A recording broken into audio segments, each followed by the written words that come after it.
Hello and welcome to my channel. Say hi to a happy day. In this channel, I would like to share tales and stories I personally picked and are my kids' favorite book stories. Let's enjoy listening while I read to you a book. What if banks crashed again? A quick look at history shows that bank crashes have been pretty regular and seem to be getting more common. The 18th century saw 11 systematic bank crashes. The 19th century had 19, and the 20th century accelerated to 33. Some of these involved only a few banks, but all of them threatened the banking system as a whole. The worst year for bank failures in the USA was 1930, when nearly 1,400 banks closed their doors. But the next worst was 1989. Most of these crashes led to regulation. The U.S. Federal Reserve was the response to the 1907 banking crisis that followed the collapse of the National Bank of North America. The Glass-Steagall Act followed the Wall Street crash of 1929 and the subsequent banking failures. Yet, still they crash. There are 3 reasons why these gets more dangerous all the time.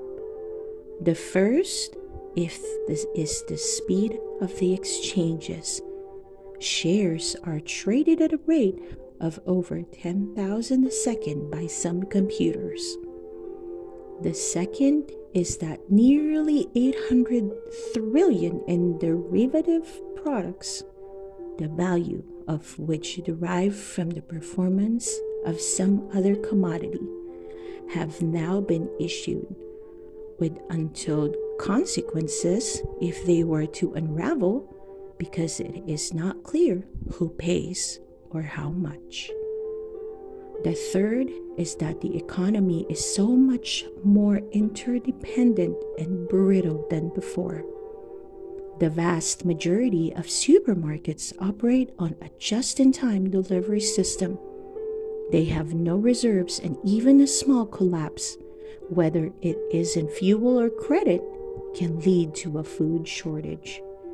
If the financial markets were to collapse again, it could lead rapidly to fuel, food, and energy shortages unless the authorities were prepared to step in and take action as they did in 2008 to keep the world's economies functioning.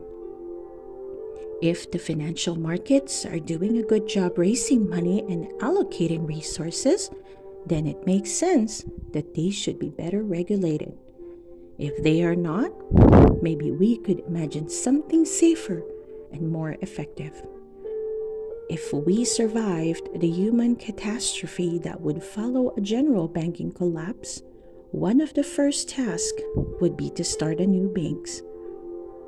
First to open would be local churches, as they did in the Middle Ages, followed by big companies with databases, starting with telephone companies, search engines, and social media websites.